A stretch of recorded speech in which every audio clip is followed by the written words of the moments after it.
Hello everybody, welcome back. It's Cape Rugby TV time. Time for us to take a look at what's happening with all the Western Moms Club Rugby. And of course right now there's really only one thing to focus on, and that is of course, well in fact there's a couple of things to focus on, but one of the big things we're focusing on tonight is the fixtures that happened this past weekend, of course, at City Park. But before we get there, firstly, big thanks to our partners on board with us, Score Energy Drinks. We're going to explain to you how do you win yourself a case of Score, how you can go about and enter the competition. And we're also going to announce last week's winner. And of course, big thanks to CyberSmart Internet Service Providers, also on board with Cape Rugby TV. And we'll talk to you about how you can get involved with Score Energy Drinks and CyberSmart a little bit later. Back in studio with me, Jerome Paarwater. Jerome, welcome back, meneer. Yeah, good to be back, and especially after a great day of rugby, whole day at City Park, and starting the morning with the Boks, beating the All Blacks. So yeah, it was a good day. Alistair Tace. Alistair, nice to have you back, man. Yeah, nice to be back. Yeah. Also had a great day of rugby Saturday. Yeah. Exciting day at City Park. Started early. I only got there at 2. I had a draft day for CPUT on Saturday. A draft day? Yeah, for some new players who would like to come into the university. What is a draft day? It's just a testing day for guys who want to try and, get into our club and our university. Yeah. Jerome, what a day though. I mean, before we look at all the results and the fixtures, we've got 8 games, folks, to look at. 8 games, women's rugby, Super League C, Super League B, a full day. But Jerome, you and I were standing there. We didn't quite see Alistair at the time that me and you were there. I suspect his fans were chasing him around the field, and that's why I didn't want to stand there at the main gate. Because, at City Park, Alistair's like a legend there. But me and you have got to spend a bit of quality time together. What a day. Yeah, no, it was a great day. I also heard rumors they're going to name the stadium City Park after him now, but it was a really, really great day at City Park. And I love it. All the people there, the noise, the people were happy, great rugby. So yeah, it was a great day. I think, Alistair, I think that it's probably the biggest crowd attendance that I've seen at City Park, in fact, probably as long as I can remember. Yeah, likewise. It's been decades since I've seen such a packed City Park. But the teams came out in support, The fans came out there with the teams that was playing in the semi-finals. And it was great. It was a great atmosphere. Yeah. And, I mean, we will look at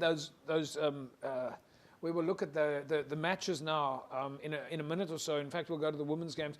But you mentioned it exactly there. The teams that came out to support, if you look at the teams that were there, Primrose, SK Warmers, French Hook, you look at that, and Jerome, they bring the crowds. Sure, it's amazing. And also like I don't know which team were there, but there was a team with a band playing the whole day. It was so good. Even if other teams were playing, they were still playing.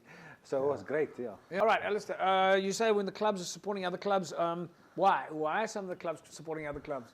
Probably, friends, mates, across executives, or they support one another. They could be from neighboring communities, Is it not a question of they need to see what the other team is up to? That's too late for that, Jesse. Is it too late for that? That's way too late for that. Jerome? That's why it's not. Come on, there's nothing you can do now. If you haven't seen earlier in the year, what you see Saturday is done. Well, I don't know. I think that they are still maybe for next year. You're going to see something for next year. Well, we'll see. We'll see when we take a look at the fixtures, because we now know who will be in the finals coming up this week, but we'll talk about that in a second. One of the highlights of the day was, of course, the start of the day, which was all about women's rugby. And we, of course, saw Brackenfell women up against Blue Jets women. We saw Van der Stel women up against Busy Bees women. Here's some of the highlights. Let's take a look.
right, there we go. What a couple of games there. Brackenfell with a win over Blue Jets.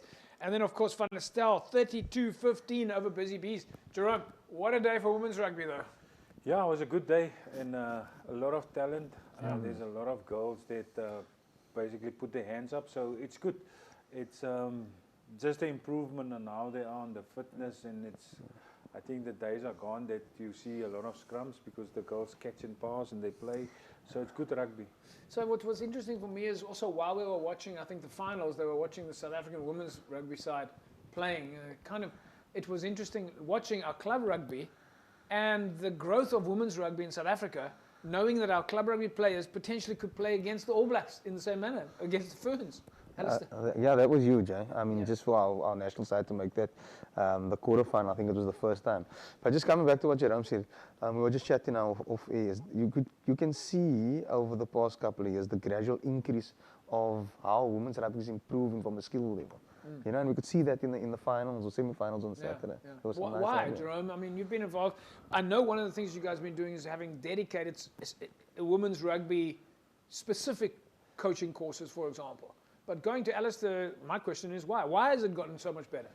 Yeah, look, I think obviously like the exposure and like what happened with the Women's Currie Cup, like the girls see, even girls at school, they see like when Western Province and the Bulls play in the final, the rugby they play, they see the Springboks play, they look at New Zealand, how the women are playing and how things. So I think it's just growing, and behind the scenes there's a lot of work, especially from Western Province side, where Jongi, Nokwe and Nazim, they with the under 16 tomorrow, the under 16s come into the HPC to do testing and skill work. So there's a lot of work behind the scenes, and then they come up to us, to the seniors, and just take it a notch further.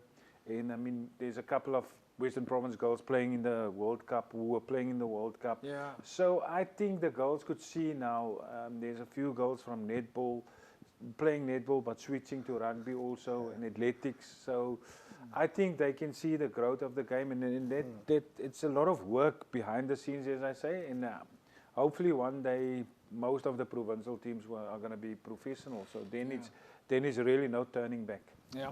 All right, folks, we're going to take an ad break. When we come back, we're going to start taking a look at some of the other games. All Saints and Gardens and Kraftendam and Franschhoek are next on the cards.